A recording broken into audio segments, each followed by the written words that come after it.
La prudence est de mise en ce début de semaine. L'attention des investisseurs est actuellement captée par la forte hausse des prix du pétrole qui frôle les 95 $ le baril. Cette flambée des prix pourrait potentiellement exacerber l'inflation. Une donnée cruciale qui doit être prise en considération par les banques centrales, dont la Réserve fédérale américaine qui se réunira ce mercredi. En un mot, la bourse de Paris a effacé plus de la moitié de ses gains engrangés la semaine précédente. L'indice chute de 1,39% vers les 7276 points, dans des volumes d'échange de 3,1 milliards d'euros. À la clôture, toujours sur l'indice phare, les valeurs en hausse sont au nombre de 2. Parmi elles, nous retrouvons Orange et Danone qui ont enregistré des performances de 0,36 et 0,04% respectivement. En revanche, du côté des baisses, nous notons malheureusement la chute de Société Générale dont le cours baisse de 12,05%.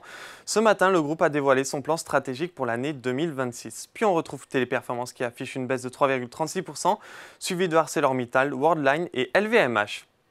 Sur les SBF 120, le groupe parapétrolier CGG tire profit de la hausse des cours du pétrole et affiche la meilleure performance de la séance avec une augmentation de 6,54%.